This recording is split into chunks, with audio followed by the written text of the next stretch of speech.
అంటే వారు ఏదన్నా మాట్లాడొచ్చా? వారికి ఆ హక్కు ఏమైనా ఇచ్చారా? అసలు హోంమంత్రిని ఒక దళితుని తీసుకొని వచ్చి పెట్టాలనేటువంటి ఆలోచన ఎవరిది?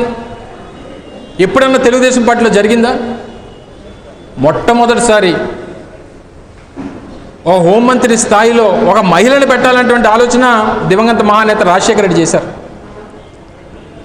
తర్వాత మళ్ళీ రాష్ట్రంలో ఒక దళితుని తీసుకొని వచ్చి మహిళను తీసుకొని వచ్చి హోంమంత్రి చేయాలనేటువంటి ఆలోచన చేసినటువంటిది జగన్మోహన్ రెడ్డి గారు. మీరేం మాకు పాఠాలు చెప్పాల్సినటువంటి పనుల మహిళల పట్ల దళితుల పట్ల, దళితులు అంతా కూడా వైఎస్ఆర్ కాంగ్రెస్ పార్టీతో ఉన్నారు, ఆ ఓట్ బ్యాంక్ని ఏదో రకంగా బ్రేక్ చేయాలనేటువంటి ఉద్దేశంతో జరుగుతున్నటువంటి తప్పుడు ప్రచారం ఇది. దళితుడిగా ఎవరన్నా పుట్టాలనుకుంటారా అన్నటువంటి మాట మాట్లాడినటువంటి ముఖ్యమంత్రి మాట్లాడతాడా దళితుల గురించి? ఆ పార్టీ మాట్లాడుతుందా దళితుల గురించి? కోడలు మగబిడ్డను కట్టాలంటే అత్త వద్దంటుందా అని చెప్పి ఆడపిల్లల పుట్టుక కోసం మాట్లాడినటువంటి ఈ ముఖ్యమంత్రి ఆ రాజకీయ పార్టీ మాట్లాడుతుందా మహిళల గురించి?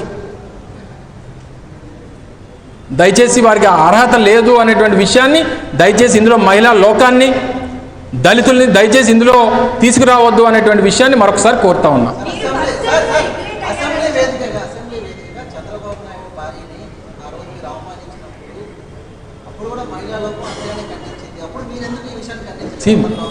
అందరూ కొన్ని విషయాల్లో ఏ రకమైనటువంటి విషయాలు వచ్చాయి, ఏ రకంగా మాట్లాడారు ఏంటి అనేటువంటిది ఎప్పటికప్పుడు క్లియర్ చేసుకుంటూ వస్తున్నాం. ఇప్పుడు జరిగినటువంటి ఇష్యూలో సోదరి మనం అడుగుతా ఉంది, మీరు రిగ్రెట్ అయ్యారు. నేను ఏం తప్పు మాట్లాడిన రిగ్రెట్ అవ్వడానికి? నేను ఏం తప్పు మాట్లాడాను చెప్పండి. ఇగో ఇది తప్పు మాట్లాడేది తప్పు కదండి, ఈ రకంగా మాట్లాడడం అంటే చెప్పండి. నేనేదో తప్పు చేశానో లేకపోతే తప్పు అయిపోయిందని చెప్పాను అన్నానికి నేను రాజకీయంగానే విమర్శలు చేశాను. అమ్మ నన్ను గుడ్డు అంటే నేనేమనాలమ్మా? అదేనమ్మా గుడ్డు అంటే నేనేమనమంటావు చెప్పు.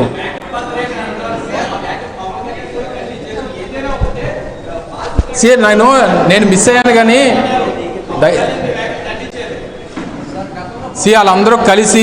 వారందరూ కలిసి ఉన్నారు. 3 రాజకీయ పార్టీలు ఈరోజు ఉమ్మడిగా ఉన్నాయి. ఏం జరిగినా సరే స్క్రిప్ట్ ఒకటే, ఎవరిది వ్యక్తిగతమైనటువంటి స్క్రిప్ట్లు ఉండవు. తెలుగుదేశం పార్టీ సెంట్రల్ ఆఫీస్ నుంచి వచ్చేటువంటి స్క్రిప్ట్ని ఎవరైనా మాట్లాడతారు. ఇదే పవన్ కళ్యాణ్ గారి తల్లిని లోకేష్ దూషించాడు, వాళ్ళ కార్యకర్తలతో వాళ్ళ నాయకులతో తిట్టించాడు అనేటువంటి మాట వారు మాట్లాడిన మాటలు ఉన్నాయి. మహిళల పట్ల వారి తాలూకు అభిప్రాయాన్ని పవన్ కళ్యాణ్ గారు అనేక సందర్భాల్లో చెప్పారు. అదే పవన్ కళ్యాణ్ గారు ఒక సభలో రోజా గారిని ఉద్దేశించి డైమండ్ రాణి అన్నాడు. ఏం మాట్లాడమంటారు నన్ను? ఇప్పుడు నేను అడిగేది ఒకటే, చాలా క్లియర్గా కేటగారికల్గా మిమ్మల్ని అడుగుతున్నాను.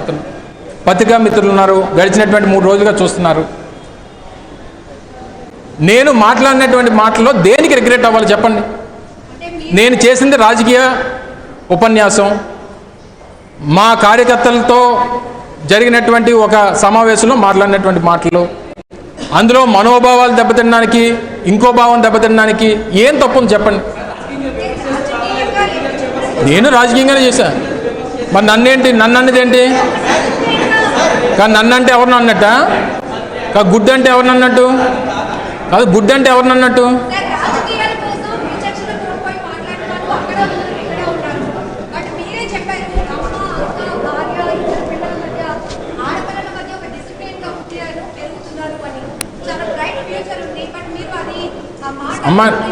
అమ్మ ఇందులో నేను తప్పు మాట్లాడలేదు. రిగ్రెట్ అవ్వడానికి వ్యక్తిగతమైనటువంటి పనుల మీద కేటాయించేటువంటి సమయాన్ని నా ఉద్దేశం చెప్తున్నా. నేను మళ్ళీ ఆ పదాలు కూడా వాడదలుచుకోలే. నేను చెప్తున్నాను కదా, నా పొలిటికల్ కామెంట్ అది. It's not my policy, it's a political comment. నా మాట వినండి దయచేసి. నా ఉద్దేశం అందులో నా ఉద్దేశం, మీరు వ్యక్తిగతమైనటువంటి విషయాల మీద పెట్టేటువంటి సమయాన్ని మీ డిపార్ట్మెంట్ మీద పెడితే మీ పక్క నియోజకవర్గంలో ఉన్నటువంటి ఒక 4 ఏళ్ళ చిన్నారి తప్పిపోయినటువంటి ఆ చిన్నారి మీద పెడితే ఆ కుటుంబ సభ్యులు ఆ తల్లిదండ్రుల తాలూకు శోకాన్ని వారి కష్టాన్ని తీర్చే వాళ్ళు అవుతారు. లేదా మీరు ఏదైతే మీరు ప్రసంగించినప్పుడు 15 లక్షల ఉద్యోగాలు, లక్షలాది ఉద్యోగాలు, 15 లక్షల నంబర్ కాదు, ఒకప్పుడు ఉద్యోగాల కోసం ఎదురు చూసేవాళ్ళం, ఇప్పుడు ఉద్యోగాలు నా కోసం మన కోసం ఎదురు చూస్తున్నాయి, ఎంత అదృష్టవంతులయ్యా మీరు అని అన్నారు. చెప్పమనండి, ఆవిడ చెప్పిన తర్వాత ఎంతమందికి ఉద్యోగాలు ఇచ్చారు చెప్పమనండి. చెప్పాను, మేడం గారి దగ్గర ఉద్యోగాలు ఉన్నాయంట, అందరూ వెళ్ళి అప్లికేషన్లు పెట్టుకుని అన్నాను. నేను ఆవిడ చెప్పిన మాట కదా, నేను చెప్పింది కాదు కదా. ఆ విషయాల మీద అడిగితేనే ఆవిడ రెస్పాండ్ అయ్యాడు.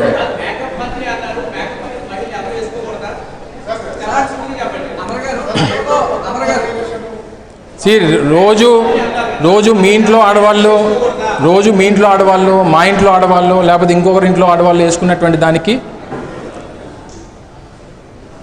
దాని గురించి అంటే నేను ఆ సబ్జెక్ట్ జోలికి వెళ్ళను. కానీ బాధ్యతాయుతమైనటువంటి పదవిలో ఉన్నటువంటి వ్యక్తులు వారు చేయాల్సినటువంటి పనులు మానేసి రాజకీయ విమర్శలకి వారు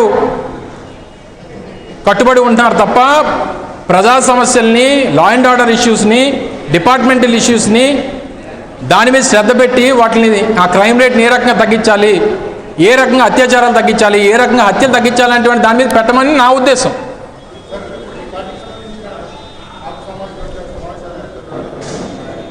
ఏమో రొటీన్గా జరిగేవి కదా, మామూలు కూర్చుంటాం అందరం, కూర్చొని మా ప్రణాళికలు, మా ఆలోచనలు, ఈరోజు జరుగుతున్నటువంటి అన్యాయాలు, వీటి మీద కార్పొరేషన్కి ఇస్తానన్నటువంటి నిధులు, ఇలాగ అనేక ఇష్యూస్ ఉన్నాయి. వీటి మీద సందర్భం వచ్చినప్పుడు కూర్చున్నాం, గతంలో కూర్చున్నాం, ఇప్పుడు కూర్చుంటాం. అదే కొత్తగా చూడాల్సిన పని.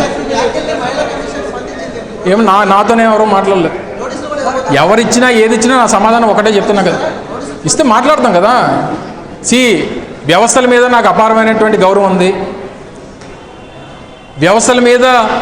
వ్యవస్థల పట్ల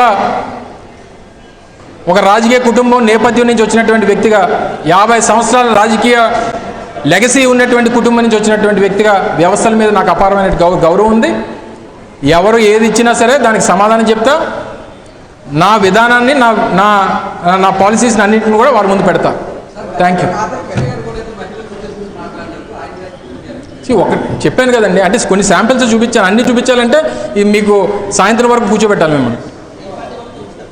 సరే అందరూ చూద్దరు, నువ్వు చూపిస్తే మీరు అధికారులు ఉన్నారు కదా. నేను మీ ఛానల్, మీ మహా న్యూస్లో కూడా కూర్చోబెట్టి డిబేట్లు పెట్టారు కదా. వారు మాట్లాడినటువంటి మాటలు కూడా ఒకసారి చూపిస్తే గౌరవంగా ఉంటుంది. సో దయచేసి మరొకసారి మీ ద్వారా ఈ రాష్ట్రంలో ఉన్నటువంటి మహిళలందరికీ కూడా మరొకసారి తెలియజేస్తా ఉన్నా, నేను చేసినటువంటి వ్యాఖ్యలు మహిళా లోకంపై కాదు, సభ్యత సంస్కారహీనంగా మాట్లాడినటువంటి మాటలు ఖండిస్తూ ఒక వ్యక్తి చేసినటువంటి వ్యాఖ్యలను మాత్రమే ఖండిస్తా ఉన్నా. దానికి నేను కట్టుబడి ఉన్నా అనేటువంటి విషయాన్ని